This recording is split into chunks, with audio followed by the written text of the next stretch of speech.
Assalamualaikum warahmatullahi wabarakatuh. Rekan-rekan mahasiswa yang berbahagia, pada kesempatan kali ini kita akan sedikit membuka perkuliahan kita di pertemuan yang kedua. Dan di pertemuan kedua ini kita akan mengenalkan konsep secara umum tentang hukum Islam. Hal ini perlu kita sampaikan karena hukum Islam itu dalam praktiknya selalu ada perubahan, ada dinamisasi, sehingga perlu kita sampaikan supaya sejak awal rekan-rekan mahasiswa mengetahui sejauh mana perubahan-perubahan itu, dan perubahan itu apakah mengubah asas prinsip dasar atau tidak. Nah, itu yang ingin kita tekankan. Jadi ikuti video ini sampai selesai, semoga kita bisa mengambil manfaat dari video yang kita sampaikan ini. Rekan-rekan mahasiswa yang berbahagia, pada kesempatan kali ini kita akan membahas tema kita di pertemuan yang kedua. Judul tema atau judul mudahnya adalah mengenal hukum Islam. Ada 3 hal yang ingin kita sampaikan. Pertama adalah tentang definisi, kemudian sumber, yang ketiga adalah produk hukum Islam. Rekan-rekan yang berbahagia, jadi untuk mengenal hukum Islam memang tentunya kita banyak referensi, kita harus membaca banyak referensi, dan termasuk dalam definisi hukum Islam itu sendiri kita bisa menemukan variasi-variasi definisi dari hukum Islam itu. Nah, mungkin selama ini kita itu tidak membedakan, atau rekan-rekan semuanya itu tidak pernah memikirkan apakah sama antara fikih, syariah, dan hukum Islam. Apakah istilah itu sama saja atau ada perbedaan? Pada kesempatan kali ini kita akan mengulas sedikit atau mungkin mengulas banyak tentang 3 istilah itu sebenarnya seperti apa. Nah, pada kesempatan yang berbahagia ini saya mencoba untuk mengungkapkan atau membicarakan itu sependek pengetahuan saya. Nah, di sini sudah saya pilah-pilah antara syariah, fikih, dan hukum Islam. Nah, kalau kita lihat sekilas seperti ini, berarti menunjukkan bahwa ketiga istilah ini berbeda. Kenapa? Karena sudah dibuat 3 kolom, artinya berarti tidak sama ya. Nah, kalau ada persamaan di mana, kalau ada perbedaan di mana, nah ini rekan-rekan mahasiswa yang harusnya bisa menganalisis itu gitu ya. Jadi saya harapkan teman-teman bisa memahami arti definisi dari 3 istilah ini. Nah, saya mulai saja dari definisi syariah. Nah, rekan-rekan mahasiswa itu di Fakultas Syariah, kita mendengar bank syariah, kita mendengar lembaga keuangan syariah, ya, hukum ekonomi syariah, hotel syariah, ya, apalagi ya, sesuai semuanya itu isinya syariah atau diembel-embeli dengan kata syariah. Nah, sebenarnya kata syariah itu apa definisinya? Nah, mungkin kita akan menyamakan, oh syariah itu hukum Islam, dia bank yang menjalankan dengan hukum Islam. Nah, mungkin begitu ya. Tapi kalau kita cek di sini secara bahasa, ya, secara bahasa dulu, ya, secara bahasa bahwa secara bahasa syariah itu adalah berbagai macam arti yang sebenarnya. Ini hanya sebagian saja yang saya tulis di sini. Ada mengartikan sumber air mengalir ya untuk digunakan minum. Liku-liku lembah, ambang pintu dan tangga, jalan mencari air, jalan lurus ya, dan mungkin lain sebagainya. Nah, sedangkan syariah secara istilah ya. Nah, ini agak kecil-kecil saya perbesar dulu. Nah,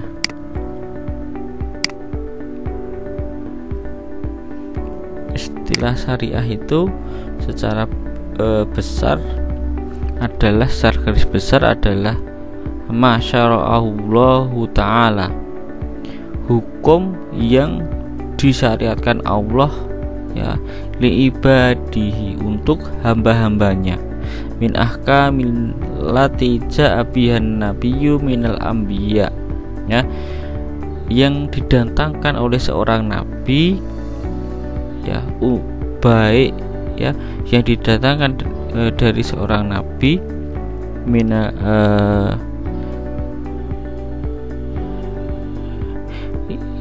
nabi ya, dari para nabi, didatangkan dari minan nabi, dari kumpulan nabi sebelumnya. Dari nabi itu adalah bagian dari nabi-nabi ya. Sawaun kana muta'alliqatun ya, baik itu berkaitan dengan bikafiyati amalin ya, berkaitan tentang amaliyah ya. Wa tusamma far'iyatu amaliyah wa duwinalaha al-fiqhu. Lah jadi syariat itu atau syariah itu dia ada dua jenis. Satu, ada yang berkaitan tentang amal atau amaliyah. Nah, yang dunia amal ini atau yang berkaitan tentang amal ini, maka kemudian menimbulkan ilmu yang kita sebut sebagai ilmu fikih. Nah, au bikafiyatil i'tiqadi wa tusamma asliyah wa i'tiqadihi wa duwanihalaha wa duwinalaha ilmul kalam wa yusamma syar'u aidan bidin wal milah. Nah, yang kedua, isi dari syarah itu adalah berkaitan tentang i'tiqadiyah atau keyakinan atau keimanan. Nah, dari ilmu keimanan ini dari keimanan ini muncullah ilmu-ilmu yang berkaitan tentang keimanan, maka muncullah ilmu kalam.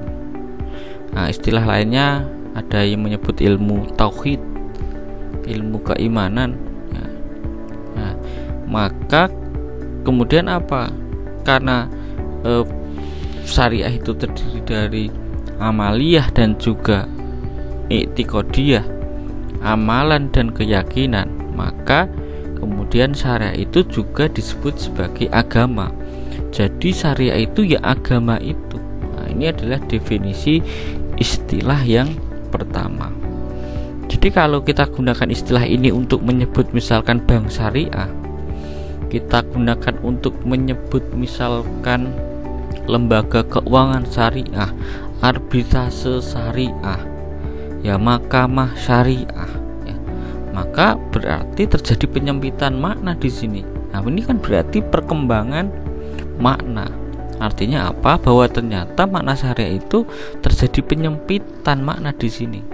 Nah, kenapa yang dulunya syariah itu maknanya agama kemudian hanya dimaknai dia hanya fikih saja? Karena bank syariah itu juga isinya hanya fikih, pemahaman tentang fikih di hukum perdatanya, bertransaksinya, apalagi hukum syariah dan lain sebagainya, tentunya itu hanya masalah fikih saja, muamalah saja. Berarti ini menunjukkan bahwa makna dari syariah itu terjadi penyempitan yang dia dulunya terdiri dari dua kelompok besar, yaitu syariah dan fikih dan ilmu kalam tadi itu hanya dimaknai pada pemahaman fikih. Nah, ini mahasiswa harus kritis, siapakah yang membentuk itu? Nah, kenapa terjadi seperti itu? Nah, ini adalah berarti ini juga bagian dari sejarah ya. Nah, ini bagian dari sejarah, kenapa bisa seperti itu? Nah, begitulah. Ini rekan-rekan mahasiswa harus bisa mencari di mana ya sejarah itu bisa seperti ini. Kenapa ruang dan kenapa makna syariah itu kemudian yang harusnya dia luas tetapi kemudian menyempit saja pada bagian fikih ya, secara praktis. Oke. Sedangkan yang kedua, makna syariah itu adalah apa ini? Innal makna syariati innaha tatakhaddul mutakallifin hududan fi af'alihim wa aqwalihim wa i'tiqadihim wa i'tiqadatihim wa huwa jumlatu ma tadamanuhu. Jadi arti dari syariah itu adalah ketentuan-ketentuan yang membuat batasan-batasan, hudud itu batasan ya. Sebentar saya perbesar.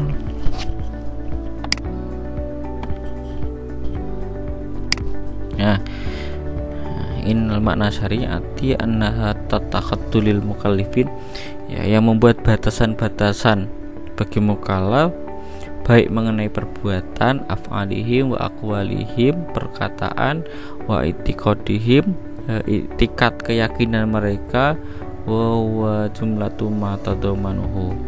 Nah, itulah kandungan dari syariat Islam. Jadi ya itulah makna syariah. Jadi keseluruhan ketentuan dari syariah, ketentuan dari agama Islam itu disebut sebagai syariah. Maka tadi di atas dikatakan bahwa sama aidon al-din wal milah, artinya agama dan juga milah-milah itu juga agama, begitu ya. Jadi ya syariah itu adalah agama itu sendiri. Oke. Nah, kemudian kita tutup dulu biar tidak terlalu banyak tampilannya. Sedangkan dari dalam Al-Quran itu kita bisa menemukan beberapa ayat yang terkait tentang syariah. Ini saya perkecil saja dulu. Nah, nanti teman-teman cek saja di Quran surah Al-Jasiyah ayat 18 ya. Kita baca saja artinya kira-kira apa di sini. Summa ja'alnaka ala syari'atin minal amri. Nah, maaf kecil sekali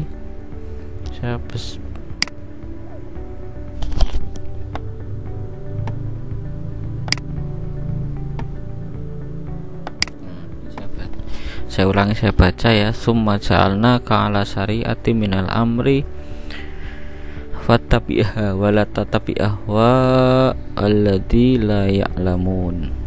Kemudian kami jadikan kamu berada di atas syariat, suatu peraturan dari urusan agama itu ya, maka ikutilah syariat itu dan janganlah kamu ikuti hawa nafsu orang-orang yang tidak mengetahui ya. Ini adalah salah satu kata syariah yang ada di dalam Al-Quran. Kemudian ada di surat Al-Maidah ayat 48, kemudian Al-A'raf ayat 163 ya. Kemudian di surat Asy-Syu'ara ayat 13 dan 21. Nah, ini beberapa saja, mungkin lebih dari ini sebenarnya, cuma ini hanya beberapa saja. Nanti teman-teman cek saja sendiri di Quran, termasuk artinya itu apa. Oke, kita lanjutkan. Yang berikutnya adalah apa ini ya? Ini sudah ya, syariah, kemudian kita lihat fikih. Nah, fikih itu apa sebenarnya secara bahasa? Fikih adalah pemahaman dari kata faqih, ya, mayuridillahu bi khairan yufaqihu fiddin.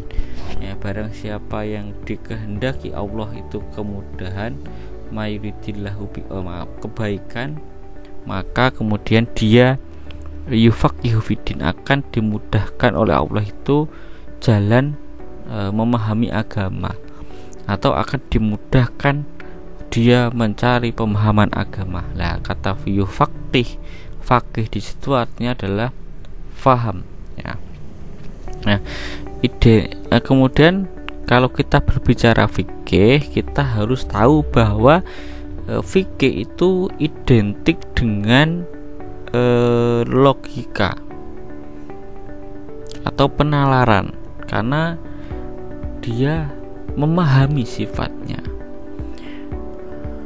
Walaupun memang fikih itu tidak terlepas dari wahyu, atau dia tidak terlepas dari Al-Quran dan hadis, tetapi bagaimana memahami Quran dan hadis kemudian diterapkan terutama dalam bidang amaliyah, maka itu adalah menjadi bagian dari fikih. Nah, di dalam memahami fikih ini memang butuh kecerdasan, butuh syarat-syarat tertentu sehingga orang itu dikatakan ahli fikih. Karena kalau semua orang itu kalau semua orang nanti itu mengklaim bahwa dirinya itu paham fikih atau dia ahli fikih, dia cerdas fikih, maka ini berbahaya. Nanti akhirnya tanpa landasan apapun bisa membuat hukum, ya, tentang ketentuan fikih yang tidak ada dasarnya sama sekali, karena dia bersifat penalaran atau bersifat ijtihadi. Nah, kemudian secara istilah fikih itu ada beberapa macam makna. Memang saya bacakan aja, tulisannya kecil-kecil sekali, tapi semoga bisa kita pahami. Ya, al ilmu bi ahkami syariati al amaliyah minal adillatiyah at-tafsiliyah.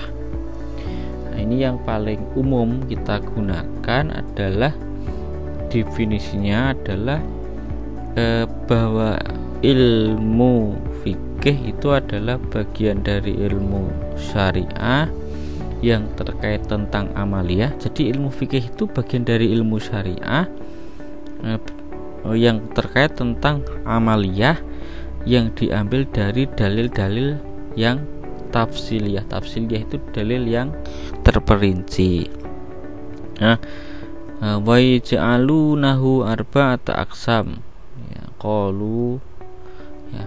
Nah, fikih itu sebagian ulama itu membagi menjadi beberapa hal. Nah, di sini ada yang membagi menjadi 4 gitu ya, arba'atu aqsam, 4 jenis al-ahkamu syariati, imma tata'allaqu bil akhirah wa bil ibadatu au bi amri dunya. Nah, jadi 4 itu ada yang terkait tentang urusan akhirat, ada yang terkait tentang urusan dunia. Wahia imma anta ta'allaqu bibaqai asyasi wa ilmu amal. Ya, yang urusan akhirat tadi kita sebut sebagai urusan ibadah, dan yang urusan dunia itu kita sebut berhubungan dengan asyasiyah atau person, atau bahasa mudahnya itu perdata ya. Jadi kalau kita menyebut misalkan HKI itu kan ahwal asyasiyatnya hukum perseorangan, ya mudahnya itu ya berkaitan tentang keperdataan. Nah, wahya muamalah atau berkaitan tentang muamalah. Nah, au bibaqati an-nau'i bi itibari al-manazili wa ya al-munakahat. Ada juga yang terkait tentang munakahat, au bi itibari al-madaniyah wa hiya al-uqubat, atau juga terkait tentang uqubat. Nah, berbagai macam ya fikih. Maka kemudian kalau rekan-rekan itu nanti di Fakultas Syariah akan mendapatkan mata kuliah beberapa jenis, mendapatkan mata kuliah beberapa jenis yang itu diawali fikih. Ada fikih siasah, ada fikih jinayah, ada fikih munakahat, ada fikih muamalah. Lah itu adalah kenapa itu disampaikan di S1 Fakultas Syariah, ya itu karena itu adalah bagian dari fikih. Nah, maka jangan kaget dan nanti siap-siap saja banyak mendapatkan materi fikih. Nah, fikih munakahat itu misalkan berkaitan tentang pernikahan, fikih muamalah itu tentang transaksi jual beli, kemudian mudharabah, musyarakah dan lain sebagainya.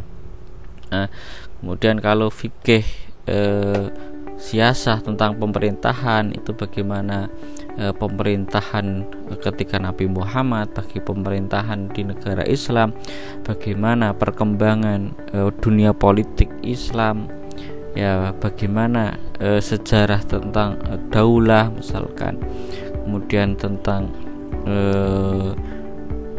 devisa negara dan lain sebagainya, itu kemudian dibahas di fikih siasah. Nah, begitu dan lain sebagainya. Itu tentunya sesuai porsi prodinya masing-masing. Ya, kalau HKI misalkan, atau kalau HKI hukum keluarga tentunya akan banyak fikih munakahatnya. Kalau dia di jurusan hukum ekonomi syariah atau muamalah, maka dia akan banyak fikih muamalahnya. Mungkin bisa sampai fikih muamalah 1, fikih muamalah 2, mungkin sampai fikih muamalah 3. Kenapa? Karena itu adalah bidangnya yang dia harus tekuni. Ketika dia lulus, maka menjadi sarjana yang betul-betul paham tentang fikih muamalah, sehingga sampai 3 semester itu isinya fikih munakahat terus 1, 2, 3. Nah, jadi ya siap-siap saja, jangan bosan. Kemudian yang kedua, yang berikutnya ini masih sama definisinya. Ya, intinya adalah ilmu-ilmu yang berkaitan tentang amaliyah. Ya, jadi berkaitan tentang amaliyah. Al-fiqh wal ilm bi ahkami syariah al-amaliyah. Jadi fikih itu adalah suatu ilmu yang menerapkan segala hukum syariat yang terkait tentang amaliyah. Ya, di situ diambil dari mana hukum-hukum itu, hukum-hukum amaliyah itu yang diamalkan itu? Ya, diambil dari dalil-dalil yang terperinci. Dalilnya apa? Yang utama tentunya diambilkan dari Al-Quran dan Sunnah Nabi Muhammad SAW atau dari hadis. Fayasmilul ahkamillati yafahuma al-mujtahidu bitariqil ijtihadi wal ahkamillati la tahtaju ila bil ijtihadi kal ahkami al mansusah bil kitab sunnah wa kama sa'il ijtima. Nah, maka dia melengkapi hukum-hukum yang dipahami mujtahid dengan jalan ijtihad, dan hukum-hukum yang tidak diperhatikan ijtihad seperti hukum-hukum yang dinaskan dalam kitab dan sunnah dalam masalah-masalah ijtima. Artinya fikih itu ya terkait tentang apa? Fikih itu terkait tentang amalia, dia diambil dari Quran dan hadis. Kalau tidak ditemukan atau tidak bisa tidak dijelaskan secara teks secara jelas, maka kemudian atau terjadi perbedaan, maka kemudian itu dikembalikan pada ijtihad para mujtahid, ya, bagaimana memahami teks dari Quran dan hadis lalu diamalkan. Kemudian yang berikutnya, kalau kita lihat istilah fikih dalam Al-Quran itu disebutkan dalam 12 surat dan dalam 20 ayat. Ya, ini tentunya banyak sekali ya. tidak usah saya jelaskan satu-satu, nanti teman-teman rekan-rekan mahasiswa itu bisa mengeceknya sendiri gitu ya. Ada surat Al-A'raf ayat 179, Al-Anfal 65, At-Taubah itu 81, 87, 127, Al-Munafikun ayat 3. Ini mungkin yang agak pendek nih saya bacakan. Dzalika bi annahum amanu tsumma kafaru fatubi'a ala qulubihim fahum la yafqahun. Nah, yang demikian itu adalah karena bahwa sesungguhnya mereka telah beriman kemudian menjadi kafir lagi, lalu hati mereka dikunci mati. Karena itu ya mereka tidak dapat mengerti, paham. Ini kan sebenarnya adalah definisi dari fikih ya, fahmun ya. Jadi fikih itu kan faham atau fahmun. Nah, ini beberapa ayat yang terkait tentang fikih dan disebutkan di dalam Al-Quran. Kalau kita baca ini yang terakhir ya, ungdur kaifa nusarriful ayati la'allakum yafqahun. Nah, yafqahun itu kan juga asalnya fikih ya, faqihah yafqahu fakhan, maka kemudian memahami ya. Jadi fahmun sama fikhun itu fikih itu artinya adalah pemahaman begitu. Nah, oke, kita agak percepat.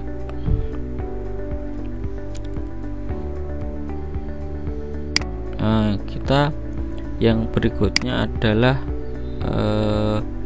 ke hukum Islam. Lah, hukum Islam itu apa? Lah, hukum Islam secara bahasa ada 3.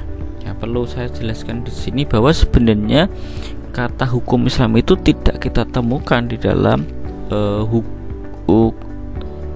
literasi Quran, di dalam Quran dan hadis, dan dalam literasi fikih klasik.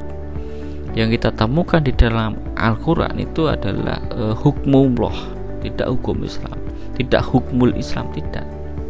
Nah, memang definisi istilah hukum Islam ini dimunculkan oleh orientalis atau tokoh barat ya, Islamic law, kemudian kita terjemahkan di dalam hukum Islam menjadi hukum Islam. Jadi tidak kita temukan di dalam Al-Quran dan hadis dan literatur Islam ya. Hukum Islam itu berasal dari Islamic law, seperti saya jelaskan, dari barat, diterjemahkan bukan terjemahan dari syariat, tapi terjemahannya adalah hukum Islam. Dan hukum Islam itu tidak kita sebut sebagai syariat sebenarnya. Maksudnya begini, hukum Islam itu atau Islamic law tadi itu tidak terjemahan dari syariah itu. Nah, Islamic law itu memiliki makna tersendiri gitu loh. Jadi definisi dari Islamic law pada asalnya itu tidak didefinisikan itu sebagai syariah, tetapi ya Islamic law itu ada arti sendiri. Lah, apa itu ya? Maka kita sini kenapa beda dan kenapa dibedakan? Karena secara filosofis atau sumber pengambilan hukumnya, tujuan dan lain sebagainya itu terjadi perbedaan antara Islamic law dengan syariat. Maka Islamic law atau hukum Islam itu sebenarnya berbeda ketika kita samakan dengan syariah gitu. Oke, Islamic law itu sepadan dengan syariah dan fikih, begitu pula pada doktrin Musulman. Jadi sepadan saja, tetapi tidak persis sama. Jadi agak sulit menjelaskan. Jadi tapi pada asalnya itu memang Islamic law itu tidak sampai tingkatannya itu kita menerjemahkannya menjadi syariat. Tapi ya hanya ya mirip lah, mirip tetapi tidak persis sama. Karena yang dimaksud di sini antara Islamic law dengan syariah itu berbeda kan. Syariah itu pada asalnya kan hukumnya adalah agama itu. maka tentunya sangat berbeda ketika kita mengatakan Islamic law, kita terjemahkan dengan syariat. Ya minimal paling banter kita mengatakan bahwa itu ya sepadan saja, atau kata yang dia itu sepadan. Oke.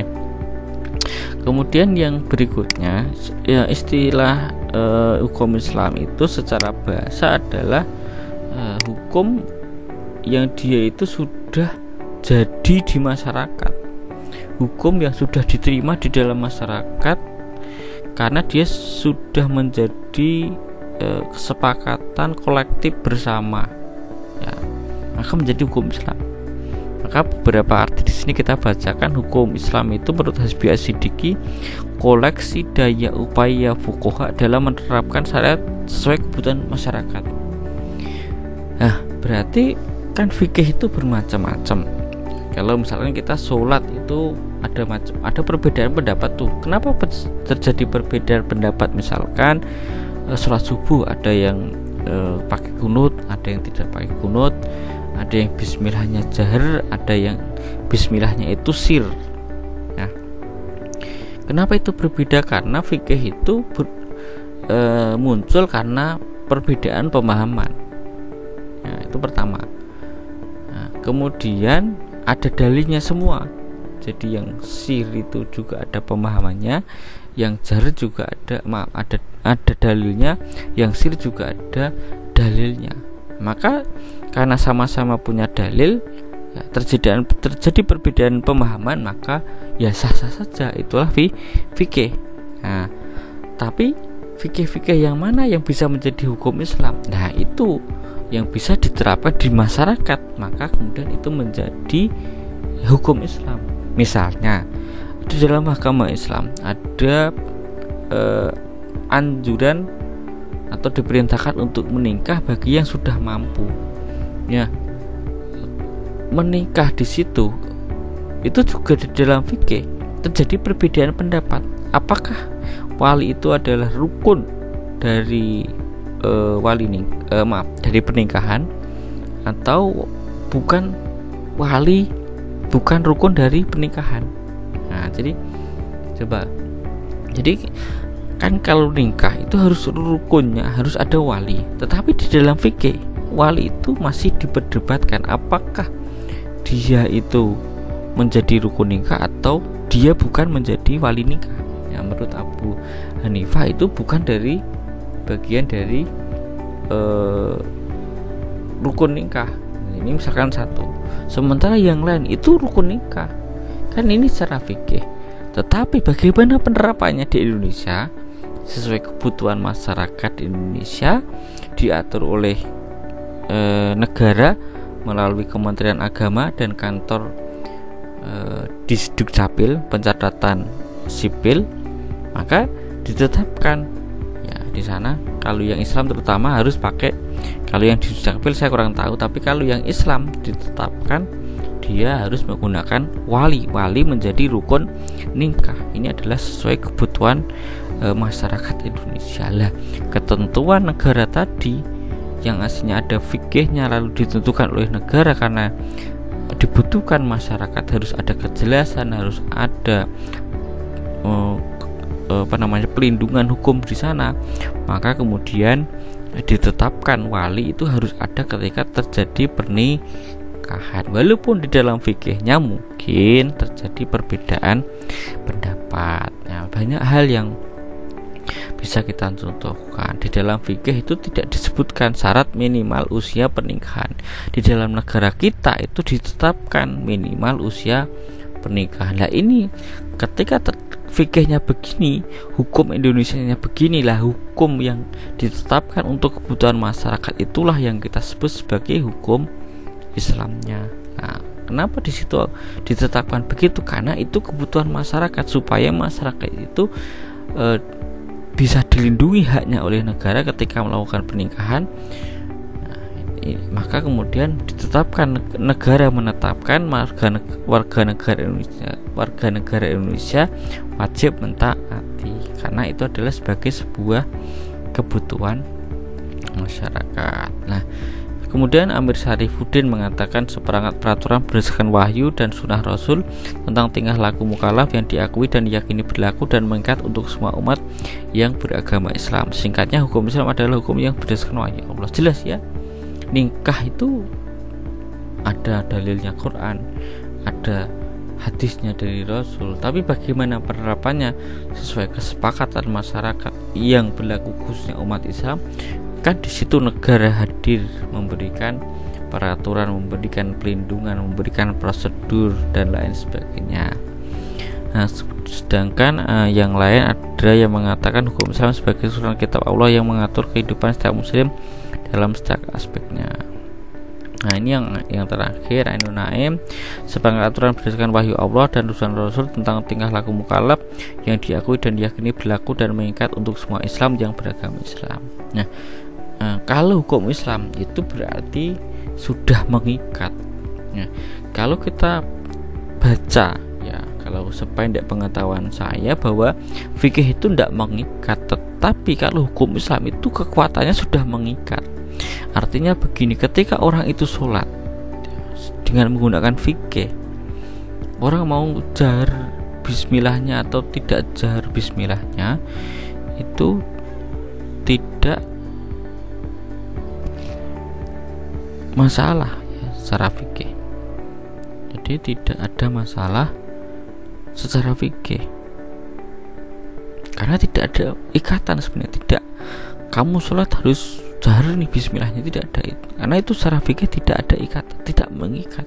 Tetapi ketika orang itu misalkan dalam saya contohkan misalkan menikah nih, kamu menikah harus dicatatkan, nah itu mengikat, semua harus mentaati aturan itu. Lah inilah yang disebut sebenarnya hukum Islam.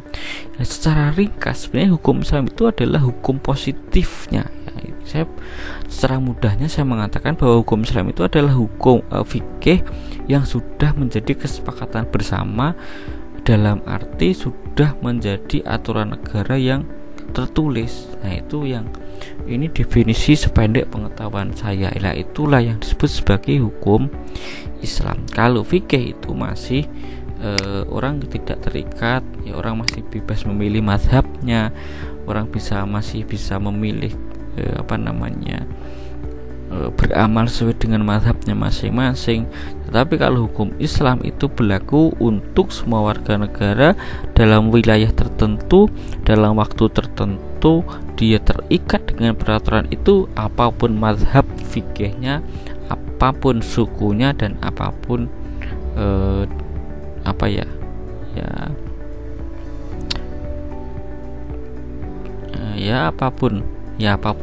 apapun dimanapun dia berada, selama di dalam wilayah tertentu tersebut dia berlaku hukum Islam itu gitu. Semoga bisa dipahami. Jadi kalau kita simpulkan, memang syariat itu identik dengan agama, sementara fikih itu adalah pemahaman ya, dari teks ya yang terkait tentang amaliyah. Maka di dalam fikih itu ada perbedaan pendapat ya, ada perbedaan pendapat itu hal yang biasa di dalam fikih.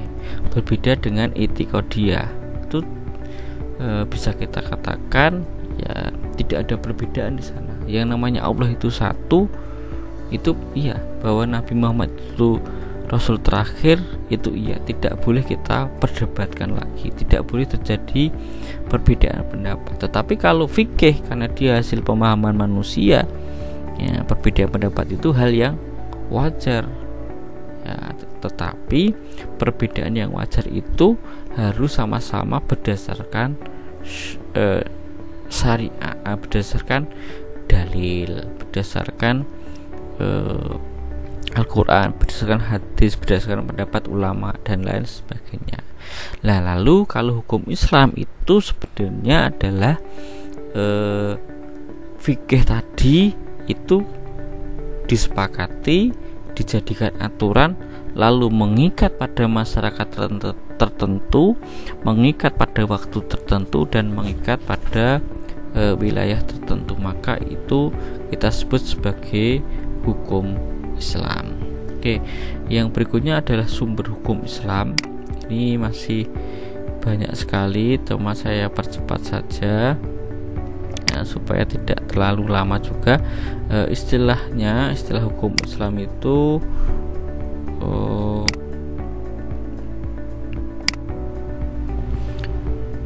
sumber ya, asal sesuatu ya, asal tempat pengambilan dan lain sebagainya. Nah, istilah hukum Islam itu ada beberapa istilah. Ada yang mengatakan dalil, ada yang mengatakan dasar ya, dasar hukum Islam, ada yang mengatakan adalah pokoknya hukum Islam. Nah, istilah tadi ya, hukum Islam itu memang tidak ada, adanya di Quran. Saya beri contohnya. Ini ada ayatnya, saya buka itu di contohnya di Al-Maidah ayat 44. Ini adalah ayat yang pernah ya menjadi perbincangan ya, saya kira di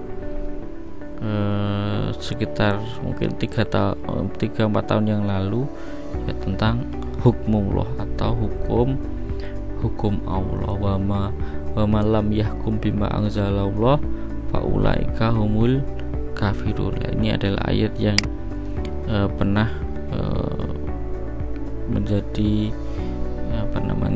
menjadi bahan perbincangan tentang makna dari hukmullah ini. Nah, kita lanjutkan yang berikutnya.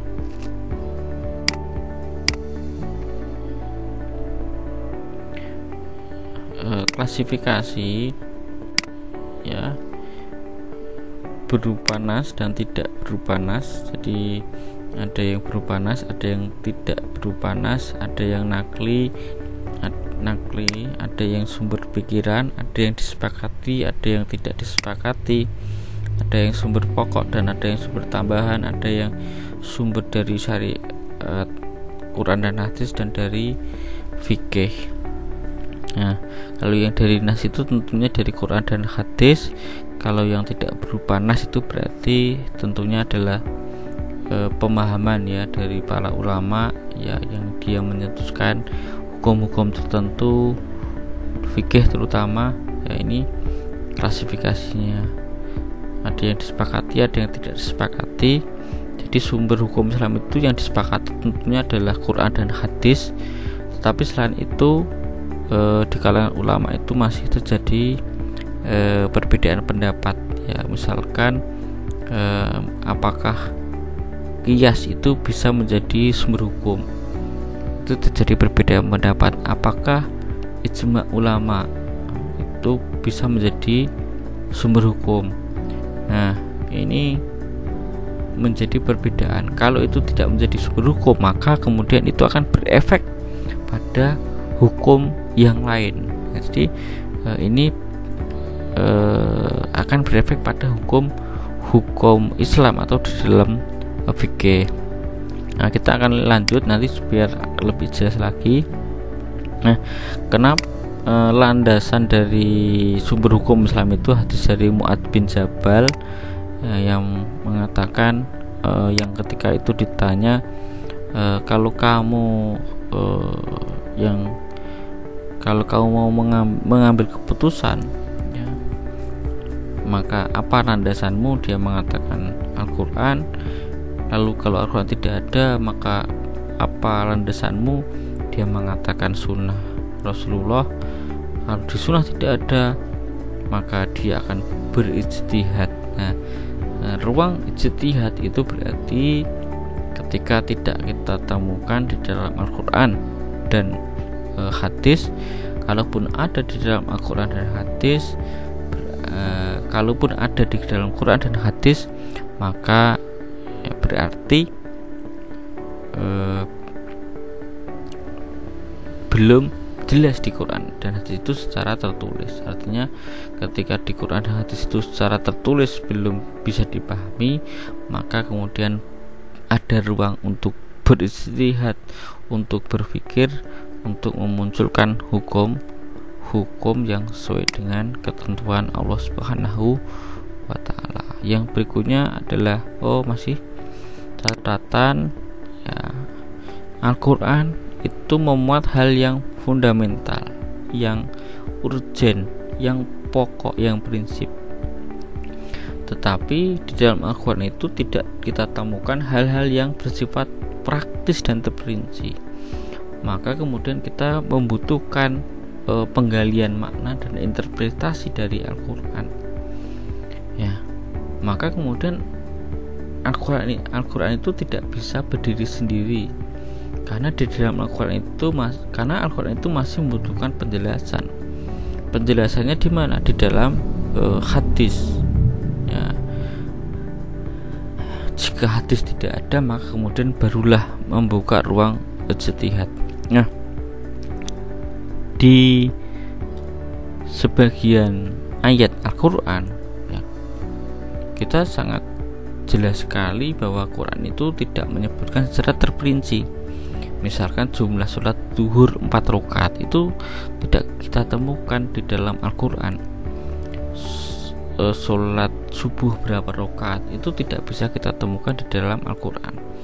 Yang bisa kita bisa menemukan rincian itu tentunya di dalam hadis Nabi Muhammad SAW. Kenapa? Karena Al-Quran itu berupa hal yang general.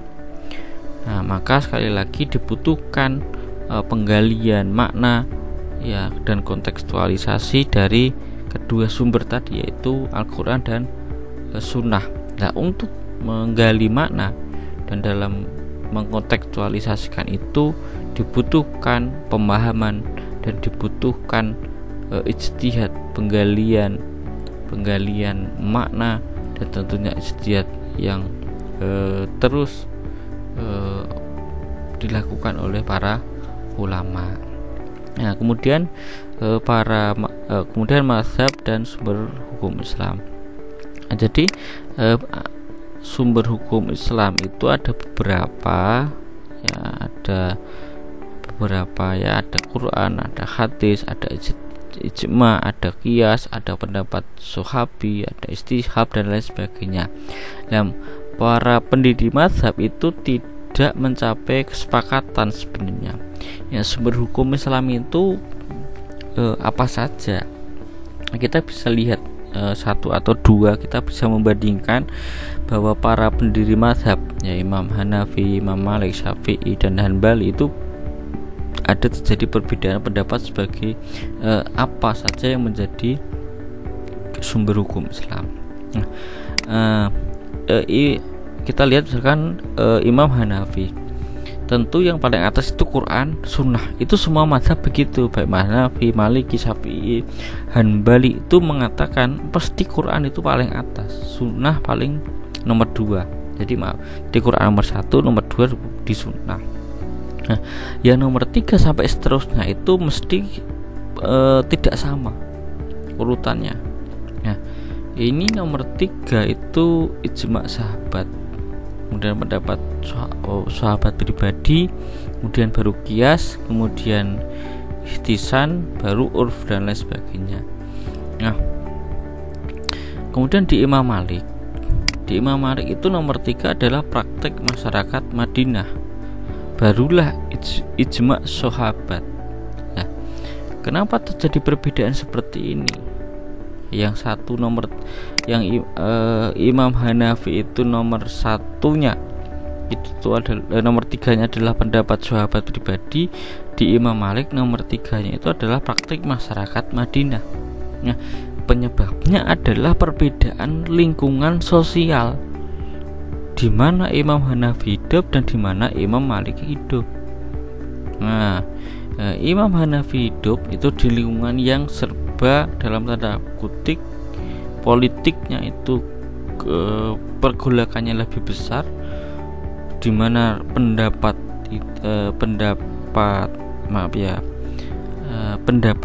atau ra'yu, akal itu lebih lebih digunakan, berbeda dengan Imam Malik, di mana Imam Malik itu hidup di Madinah, tidak pernah keluar dari Madinah kecuali dia haji. Maka kemudian ya dia berpahaman bahwa Madinah, apa yang dilakukan masyarakat Madinah itu menjadi sumber hukum Islam. Kenapa begitu? Karena masyarakat Madinah itu tentunya tidak akan melakukan praktek ya atau muamalah atau apapun kecuali Rasulullah SAW itu membenarkan ya begitu. Jadi praktek masyarakat Madinah menjadi sumber hukum Islam. Kenapa? Karena Madinah itu adalah tempat Rasulullah SAW itu hidup. Nah, maka kemudian kalau dipraktikkan oleh masyarakat Madinah berarti itu hal yang benar, berarti itu hal yang dibolehkan oleh Nabi Muhammad SAW. Ya, yang saya tekankan di sini adalah kenapa terjadi perbedaan pendapat. Sekali lagi karena adanya perbedaan budaya, adanya perbedaan sosial, perbedaan kultur politik, di mana Imam Hanafi hidup dan di mana Imam Malik hidup. Nah, dua tempat yang berbeda itu menghasilkan pemikiran produk yang berbeda. Nah, di sini bisa kita pahami bahwa disitulah pentingnya kita memahami sejarah perkembangan hukum Islam. Kalau kita tidak memahami sejarah ini dengan baik, maka kita tidak akan bisa menemukan titik temu kenapa terjadi perbedaan pendapat. Ya, perbedaan pendapat itu bukan karena imam itu kemudian sak penake dhewe, tidak, mereka tidak pintar, tidak, tetapi karena memang lingkungan mereka, kehidupan sosial mereka itu ya seperti itu, sehingga dia harus, misalkan Imam Hanafi harus mengutamakan pendapat sahabat daripada ketika seperti Imam Malik yang dia itu tidak pernah keluar dari lingkungan Madinah. Artinya di sini apa? Pola pikir itu terbangun dari lingkungan mujtahid itu. Ya, termasuk adalah lingkungan para mujtahid atau pendiri mazhab ini. Ya, tentunya ini akan berbeda sekali dengan misalkan Imam Syafi'i yang dia itu bisa kita katakan adalah mazhab yang paling besar dianut di Indonesia. Nah, maka Imam Syafi'i berbeda lagi di Al-Quran, kemudian dia sunnah, kemudian ijma'. Nah, kemudian pendapat individual sahabat baru qiyas, istishab, dia tidak menggunakan pendapat atau praktik masyarakat Madinah. Kenapa? Karena Imam Syafi'i itu dia hidupnya berpindah-pindah, dia mengetahui mana yang bercorak dia tradisional. Ya, tradisional itu adalah Imam Malik. Ya, dia pernah berguru kepada Imam Malik, dia pernah hidup di dalam lingkungan yang rasionalistis, dia pernah hidup di lingkungan yang tradisionalis, sehingga dia kemudian pendapat dia itu adalah pendapat yang kita sebut pendapat yang sangat moderat. Kenapa? Karena lingkungan dia pernah di dalam dua lingkungan yang berbeda, lingkungan yang dia mengandalkan akal, logis, dan yang dua tradisionalis. Nah, ini dan Imam Syafi'i ini kan salah satu tokoh yang dia di antara empat mazhab ini yang dia merevisi pendapatnya. Maka kemudian ada qaulul qadim, ada qaulul jadid. Ya, kalau kita perhatikan lagi, kenapa terjadi ada revisi? Karena dia ketika melihat di tempat A itu berbeda dengan kondisi di tempat B di Mesir. Ya, maka kemudian dia merevisi pendapatnya. Oh, ternyata begini di sini, oh di sana begini. Ya, maka revisi yang dilakukan itu tidak terlepas dari ruang dan waktu, di mana tempat dia tinggal yang pertama, ya di lingkungan yang rasionalis, kemudian dia berpindah ke tradisional, kemudian ke Mesir ini. Nah, maka ini kan karena ada ruang dan waktu di sana yang berbeda, ada perpindahan, maka kemudian dia merevisi pendapatnya. Nah, ini yang berikutnya adalah Imam Ahmad. Nah, Imam Ahmad ini juga tokoh fikih, tapi sependek pemahaman saya memang tidak banyak menghasilkan beberapa karya. Kenapa?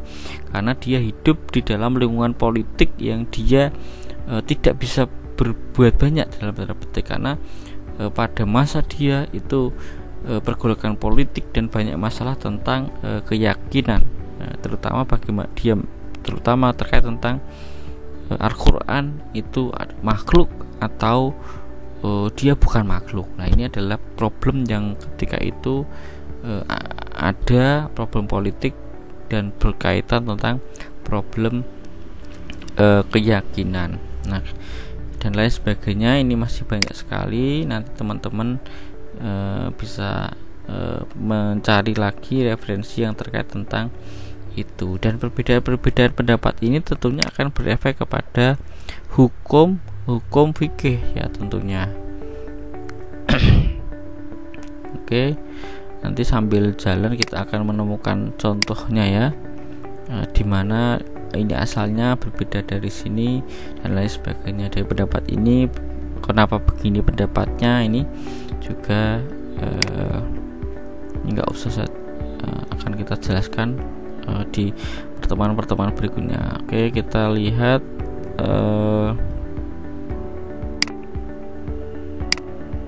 setelah sumber hukum Islam itu kita ada penjelasan dengan kasus. Ini coba saya cek. Nah, ini kita agar lebih mudah saya perkecil dulu. Nah, ini kita contohkan. Firman Allah merupakan mukjizat yang diturunkan kepada Nabi Muhammad melalui malaikat Jibril, ditulis dalam mushaf, dimulakan secara mutawatir, membacanya merupakan ibadah, diawali dengan Al-Fatihah dan dengan Nas. Ada ya, ini jelas kan. Nah, ini aja yang ijma. Nah, pemberian warisan kepada nenek lelaki ketika ia berkumpul dengan anak laki-laki, ya bila si pewaris meninggalkan. Nah, ini gak usah saja. Nah, ini juga nggak usah saja. Nah, ini nanti akan kita dapatkan juga ini ya di penjelasannya. Al-Mursalah ini yang menetapkan adalah Imam Malik ya. Jadi Imam Malik itu tokoh yang dia itu tradisionalis sebenarnya, karena dia kita sebut sebagai alul hadis, tapi dia juga menggunakan akalnya, atau dia juga menggunakan sumber akal, salah satunya dalam al-maslahah al-mursalah ini. Nah, begitu pula dengan Abu Hanifah, yaitu kita kenal sebagai tokoh yang rasionalis, tetapi dalam praktiknya dia juga tidak murni rasionalitas, tetapi juga tetap menggunakan teks-teks di dalam Al-Quran dan hadis ya. Ini adalah penjelasan singkatnya. Oke, kita tutup sumber hukum Islam, kita ke yang berikutnya. Apakah masih ada? Oh ya, sumber, kemudian kita produk ya. Produk ini, jadi produk hukum Islam itu adalah fikih yang ada putusan pengadilan, ada fatwa, ada perundang-undangan. Nah, ini semuanya adalah kajian orang syariah ya. Fikih sudah ya jelas ya, saya jelaskan tadi. Fikih secara bahasa artinya apa, fikih secara istilah artinya apa, sudah kita jelaskan. Intinya fikih itu dia bersifat ijtihadi, dia ada ruang untuk berpikir, untuk berijtihad. Dia menghasilkan dia diambil dari dalil Quran dan hadis ya, sebagai pokok ya sumber. Kemudian di dalam fikih itu ya, karena dia berasal dari ruang ijtihad, maka terjadi perbedaan pendapat itu sesuatu yang wajar, tidak perlu kaget ya, tentunya tidak perlu bingung ya. Berbeda dengan itikadiyah, keyakinan, keimanan, tentunya karena itu sudah pasti, maka perbedaan itu lebih sedikit atau bahkan tidak terjadi perbedaan. Kalau putusan pengadilan jelas ya, jadi putusan pengadilan itu diputuskan oleh seorang hakim yang dia diberikan kewenangan untuk memutus sebuah permasalahan. Ya, kalau di negara kita ada pengadilan agama ya, yang terkait yang memutuskan tentang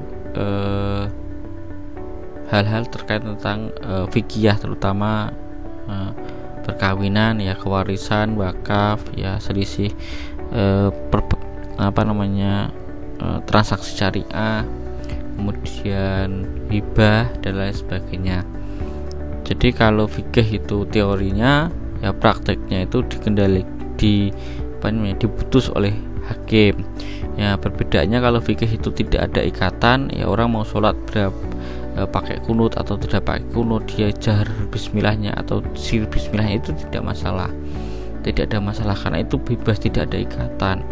Ya, kalau putusan pengadilan itu berasal dari dia isinya fikih sebenarnya, di orang menikah, orang bercerai, orang membagi warisan, itu diatur di fikih sebenarnya. Tetapi ketika itu sudah diputuskan pengadilan, maka dia bersifat mengikat. Orang yang bercerai tadi bercerai atau tidak, yang memutus siapa? Yang memutus tentunya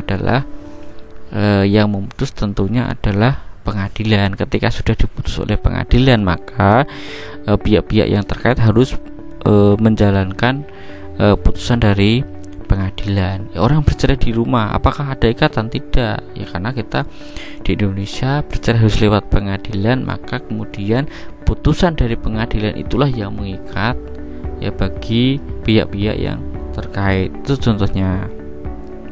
Kemudian fatwa hasil ijtihad seorang mufti atau kelembagaan sehubungan dengan peristiwa hukum yang diajukan kepadanya. Ya, fikih ini, fatwa ini tentunya berbeda dengan fikih, berbeda juga dengan putusan pengadilan, berbeda juga dengan peraturan perundang-undangan. Kalau fatwa itu adalah muncul ya, yang muncul pertanyaan ya, kemudian dijawab oleh mufti.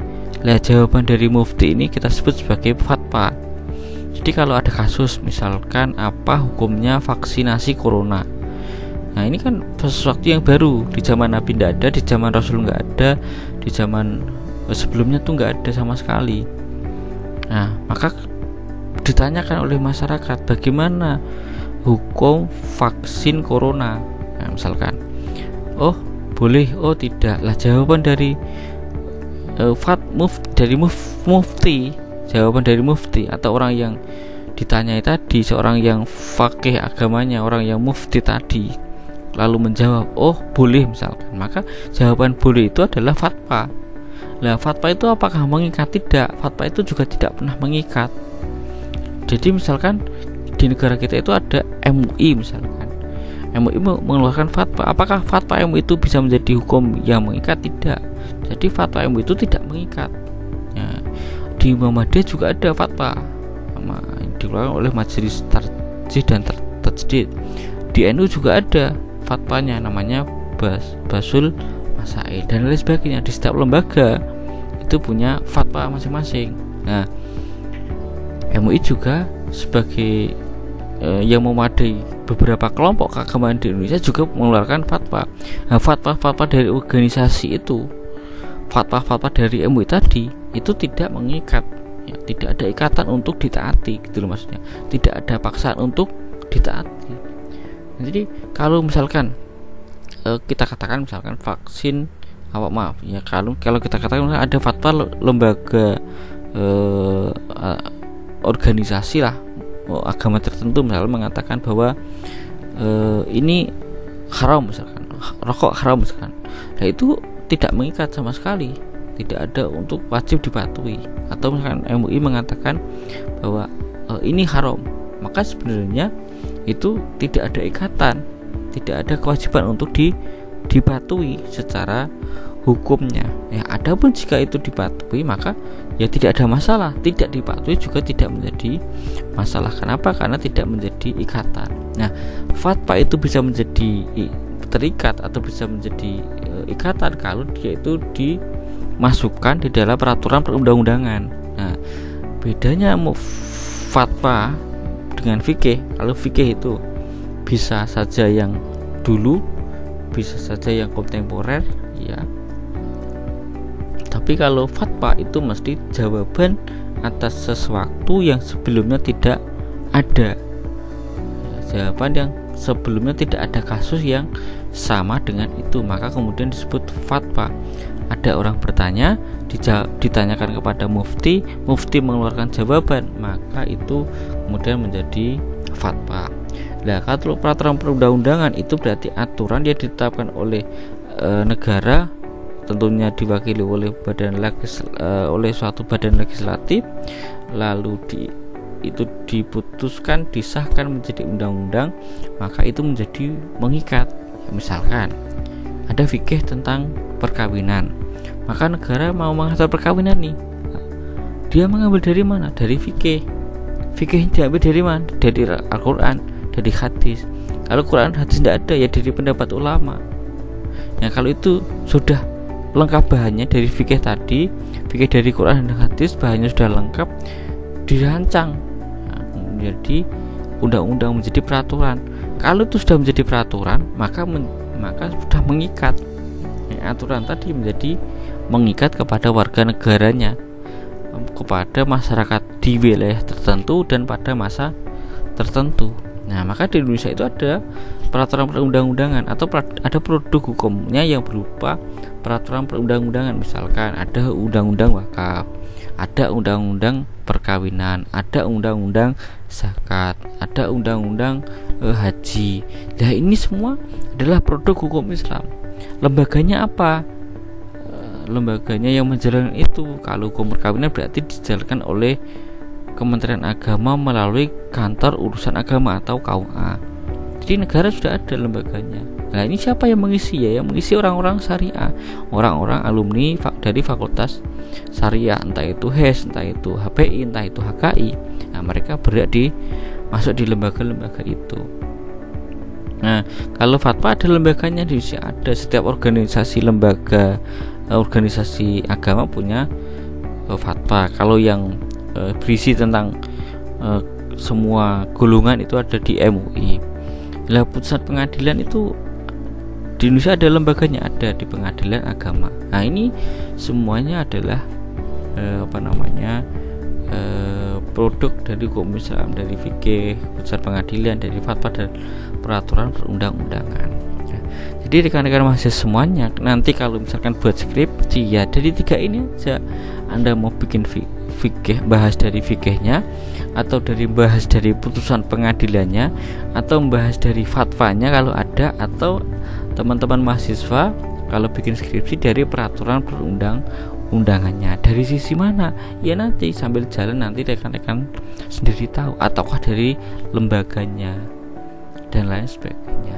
Jadi ini adalah pondasi kita memahami perkembangan hukum Islam. Dan di setiap fase itu terjadi, di setiap fase, di setiap ruang, di setiap undang-undang, dan itu mesti ada sejarah sosialnya.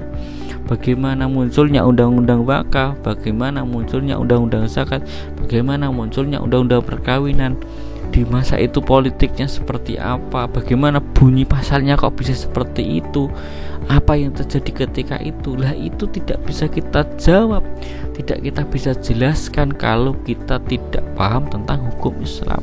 Itu kenapa di Indonesia itu ada bank syariah banyak sekali. Tentu di sana tidak mungkin secara tiba-tiba. Tentu ada ruang, ada waktu, ada sejarah yang harus kita tahu, gitu loh ya. Jadi kita harus memahami isi dari mata kuliah ini dengan sebaik-baiknya. Demikian ya, semoga bisa menambah wacana, wawasan dan semangat kita untuk selalu belajar tentang sejarah perkembangan hukum Islam. Demikian, terima kasih. Demikian yang bisa kita sampaikan tentang perkuliahan kita di pertemuan yang kedua.